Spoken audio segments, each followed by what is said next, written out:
Okay, let's try this again. Hello, everybody. I don't know if I'm going to freeze up or not. If I do, I'll probably just delete the video. So I was going to say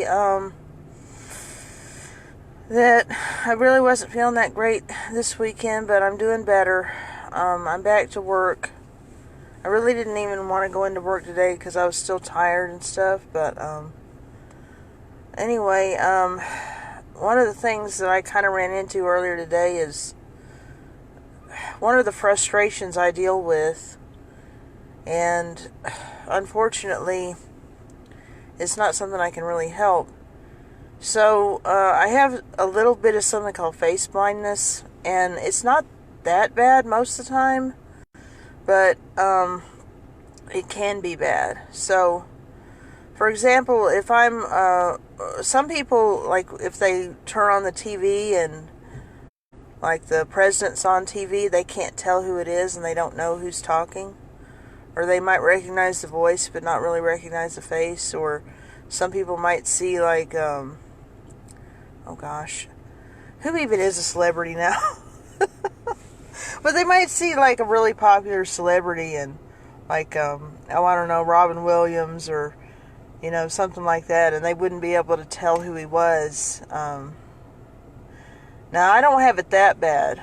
Like, I know most of the time, if it's somebody famous that I've seen a lot of, then, I can recognize them. Like, for example, I could recognize a picture of Bill Clinton, Obama, Ronald Reagan, Donald Trump, that kind of thing, So, like, if they said, well, who's in this picture, I'd be able to say, well, that's Obama, or, so I can do that, and some people can't, so I'm blessed as far as that goes. And also, if I interact with somebody a lot, like at work, or, just in my friend group, if I have talked to you multiple times, I can usually, tell who you are. For example, one time, one of my friends was walking into Academy, and I recognized him, and I was sitting out here just like I am now in the car on my lunch break, and, he was walking into Academy, and I texted him and said, hey, are you going to Academy? And he said, yeah, like, are you stalking me? Oh, Lord, that made me laugh a little bit, and then, so... And I was like, well, maybe I did the wrong thing there, because I really didn't mean to do that. I just meant to say hi. But, so I recognized him. Like, I can recognize people that I know and talk with a lot. But see, when I run into trouble is when I don't know somebody very well. Or I see somebody that I do know, but they're out of context. For example, like, let's say that, I'm at a family gathering, and I happen to know that my cousin is going to be there, which I hardly ever see, and so she walks in the room. I can figure out who she is because of the context, and because I kind of know what she looks like. Whereas if she were to walk into the store right now and just kind of walk up to me, she might think I'm deliberately being cold to her, because I probably wouldn't recognize her. Because I just don't talk to her all that often, and I don't remember what her face looks like. And I kind of in general know what they look like, but, like if they were to walk up to me, I might not recognize them because it's not in context, One time, I've had multiple times where somebody's come up to me, and actually, this is a really good example of when I had trouble. Actually, this was one of my best friends when we were a little bit younger, and I should have been able to recognize him. I really should have been able to recognize him because, we spent hours and hours and hours playing together. Hours of playing together. And he was working at a Radio Shack, and my mom and I walked in, and he was kind of looking at me weird, like, why don't you say hi to me? Or I didn't know what his problem was because I didn't know who he was. He looked a little bit familiar to me, but I really didn't know who he was. And I mean, I don't know how long I played with him, but he was a little bit older. It was out of context because, when I had played with him before, he had been on the street, with me where we lived, and, we had played together there. And, but he was at his job, and I didn't expect him to be there, and so I didn't recognize him. Hi, Russ. I recognize Russ.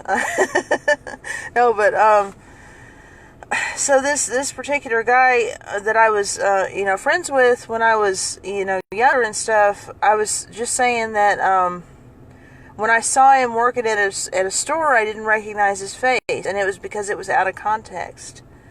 And it was so strange, because later on when my mom, asked me why I didn't say hi to this person who I'd been really good friends with before, I just said, well, I didn't know that was him, because my face blindness had kicked in, and then sometimes I'll have a customer and they'll ask me for help, and I'll have to go get a supply, or I'll have to go get scissors to go cut off a shoe from the display, or I'll have to go back and check on something for them and then come back to them. Well, if they stay put and they stay right where I left them, I don't have a problem. But if they walk off and they decide to shop, down in aisles, and there's maybe a couple of people around the same age range, I don't know which one I was talking to. And it's really frustrating. And I've even, if there's enough people that are kind of in the same age range and kind of similar appearance, I've been known to just go up to each one of them and say, hello, excuse me, were you the person I was talking to?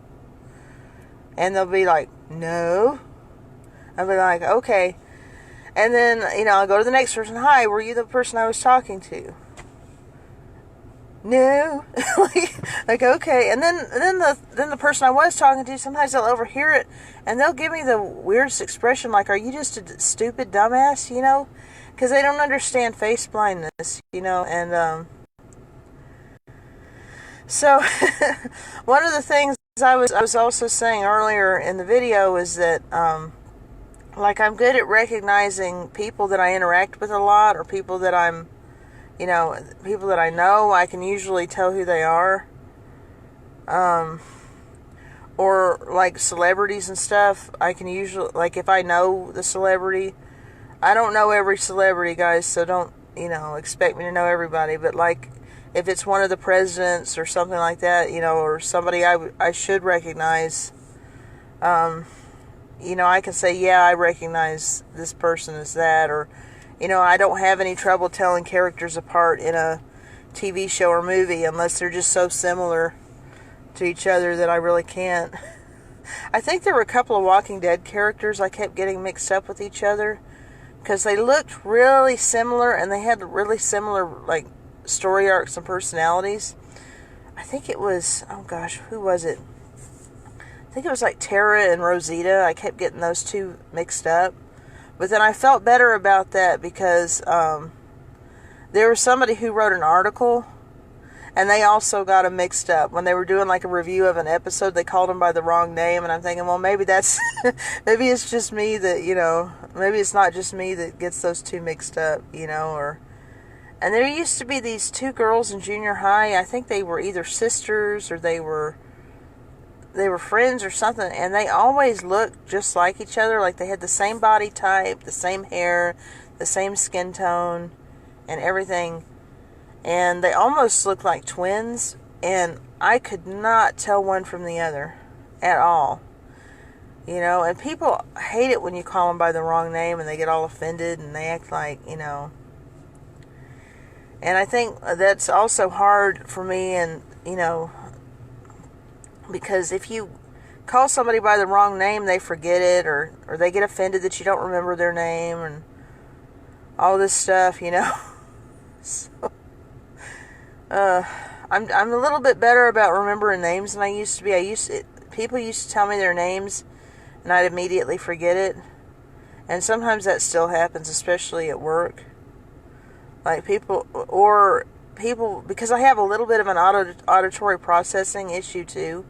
So people will tell me their names, and it'll be like, so they might be saying, "Hi, I'm James." And I'll hear it as, "Hi, I'm James." I'm like, "Oh, okay, good. I'll remember that." And I don't know what they just said. I'm like, "Okay."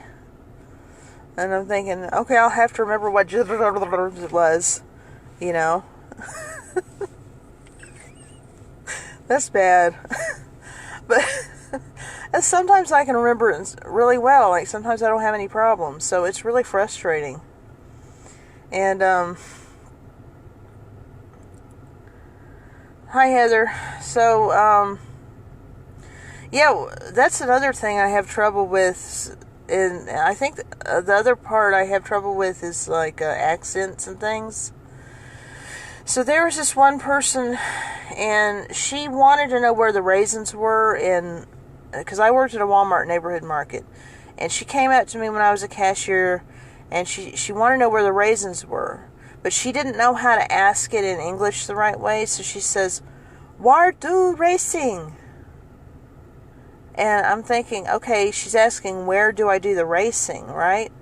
So there was a track 21 across the street where you do like go-kart racing. So I said, "Oh, you can go to track 21 across the street."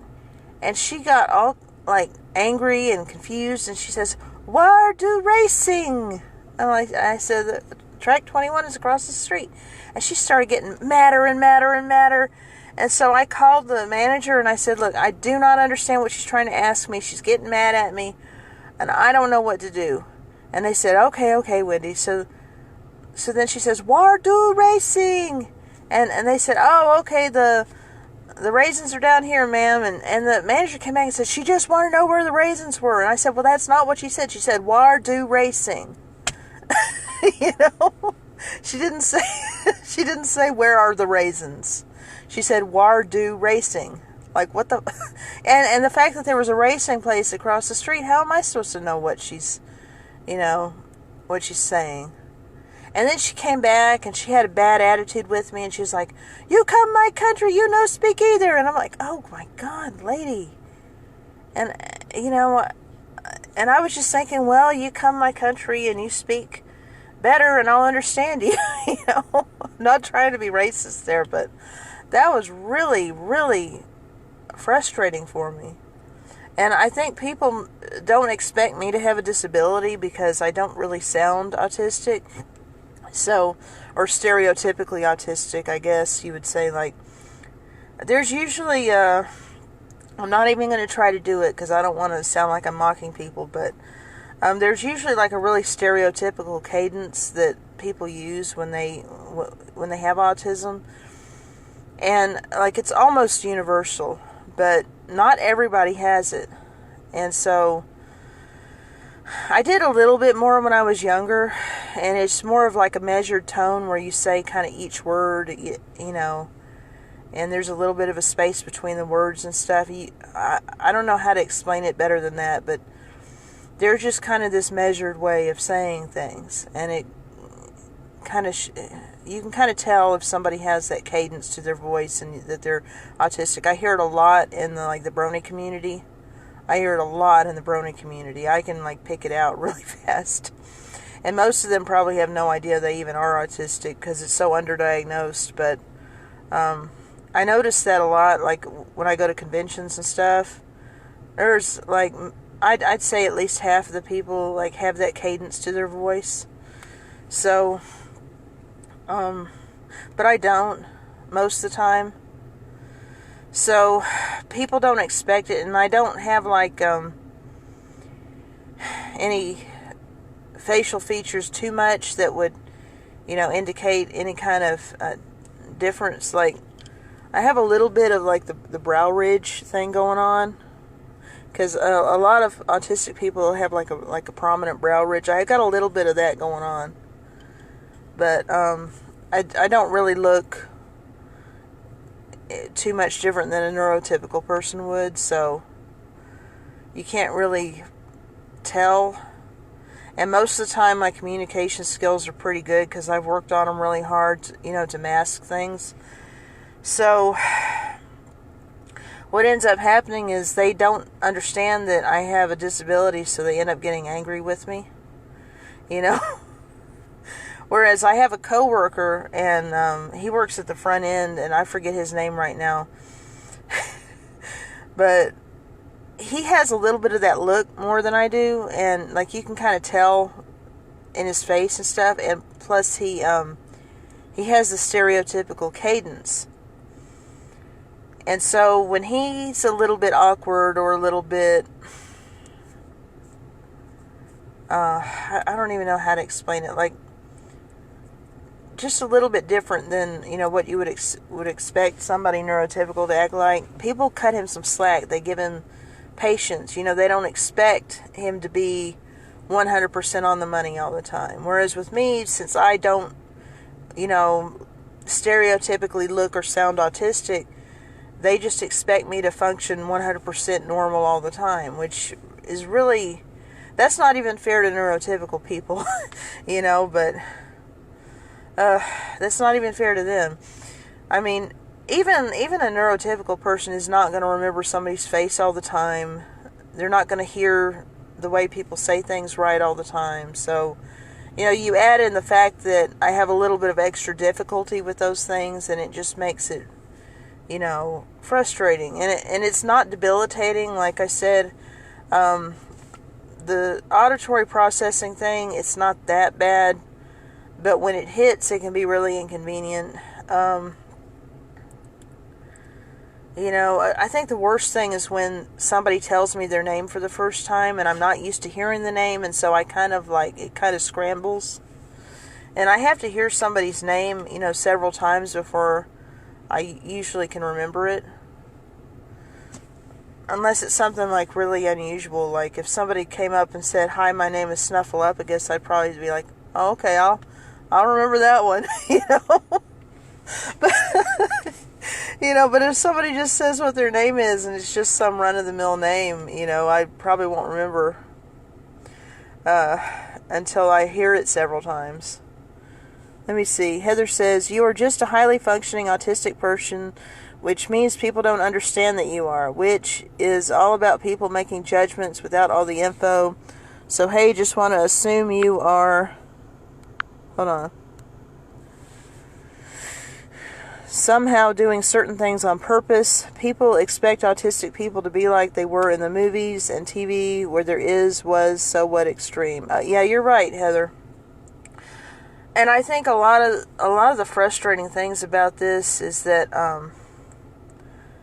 it's not really a disease. It's not really something that needs to be fixed or cured or anything like that. It's only a problem in context, because the world is set up for the neurotypical mind. It's set up in a certain way to where, and I don't even know how you would set it up to be more friendly to autistic people. I guess you would, not have music blaring in the background while people are trying to talk to you and things like that. Like one time I went into Subway and I was trying to order a Subway sandwich. This was, of course, before I had the celiac diagnosis.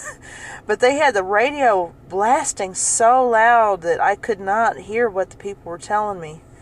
And I couldn't hear that and then hear what they were saying at the same time. And, I think it was worse for me because of that, because other people around me weren't having any trouble.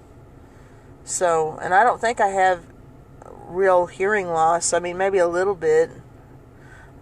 But, I've tried real hard to protect my ears most of my life, so it's just frustrating, And there's other ways, I guess, that things could be set up to be more accommodating. But what people don't understand is that, there are people that are really, really disabled, but the vast majority of people really aren't. And even people that are mute or they have an issue with speech because of it, a lot of times they can express themselves in other ways. They can write, they can, do it in nonverbal ways. They can either sign or they can write, usually. So just because somebody's nonverbal, it doesn't mean that they are any intellectually disabled or anything. It just means that they're not verbal, if that makes sense. And there are people that have autism and also have something else, like an intellectual disability, but it doesn't mean that the two necessarily go together. And one of the things that I kind of ran into as a problem is when I was in school, sometimes the kids would come to me and ask for answers to questions, like when I was in the really young grades, rather than going to the teacher, and this pissed the teacher off really bad.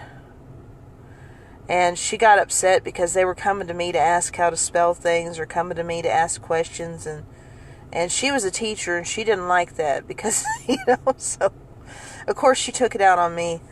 I did not have good luck with teachers, but I did not have good luck with teachers at all. There were one or two that were okay. I had a good teacher in science class in junior high. I forget her name right now, but she was a really nice lady, and she was nice to me, and I got along with her and stuff. And I'll say she was a good teacher. Unfortunately, most of my teachers were not, and they really didn't encourage you to think outside the box. They didn't encourage you to develop any kind of critical thinking skills. They didn't encourage you to do anything at all, except shut up, sit down, and don't, and do whatever I tell you. And yeah, I'm sorry, Heather, that you had those issues too. There's another thing. Now, I've always had a lot of empathy for other people, a lot. Even to the point where sometimes I can feel what other people are feeling, okay? Or an animal or something like that. Like, I have a lot of empathy. And one of the big stereotypes about autistic people is that we lack empathy. Now some people do lack empathy. But that's kind of a separate thing it can be like a comorbid, but it's not necessarily the same thing as autism. There's also I think it's called a sociopathic spectrum or narcissistic spectrum. Now that can be there, and you can also have autism. But just because you have autism, it doesn't mean that you have that. And a lot of autistic people, people think that they don't have empathy because they don't react in the way that you would expect them to react. For example, this person had injured herself at my job, and she had to leave work. And when she came back, I didn't really know what to say. Somebody else came up and asked her, "Oh, hey, how are you doing? Are you better?" And then I was like, okay, so that's what you're supposed to say. But see, we don't always know like what you're supposed to say to show empathy. So if you don't express it in the way that people expect you to express it, a lot of times they just assume that you don't have empathy. And that's frustrating. And a lot of times, I just kind of had to learn by mimicking the way other people showed it, because I realized that just feeling empathy within myself doesn't translate to somebody else. Like, somebody else doesn't know unless I express it, so that's something that I had to learn. And some people have a harder time doing that than others. I also had to learn how to do certain expressions, like smiling and things like that. But I'm really glad I wasn't forced into these weird therapy programs they have for kids now, because there was this one lady, and she said that when she was a kid, she was forced into these therapy programs, and that when she was in there, they made her go through all these facial expressions, like they'd be like an angry face, it's like, "Rrr," And a smiley face is like, yeah, and stuff like that. And they would make her go through all the different expressions to practice it. In theory, that's not bad, but she said that in practice, what happened was, now every time she's supposed to make an expression to be socially acceptable or whatever, like if she's supposed to smile or something, she has to fight the urge to like go through all the expressions, because when they were teaching her, they would teach her, okay, now do this face, now do that face, now do this face. So she has to like fight the urge to go, yeah, and so she said that made it things so much worse, and so that's another thing, like some of these therapists think that they're helping, but they're not really helping, and so I'm really glad I didn't get exposed to too much of that. And people just expect you to understand stuff. Like, they expect you to read their minds and to understand what they're thinking, and not, like, they don't want to explain things. Like, they'll give, like, really vague explanations of what you're supposed to do, and it could have all these variables, and they don't even see that it has all these variables, and they don't tell you which one is which, and then they get frustrated if you ask, and stuff like that. That's another thing. But, hey, Scooter, how are you doing? So I guess that's all I really wanted to say right now. I will say that a lot of it's just a different way of doing things. It's not really a wrong way of doing things. I don't think it's necessarily being broken or anything. It's just that the world isn't set up for that kind of wiring. It's set up for neurotypical wiring. So, like, if I were to go in there and, I don't have a problem at all, most of the time in my daily life, but some people do.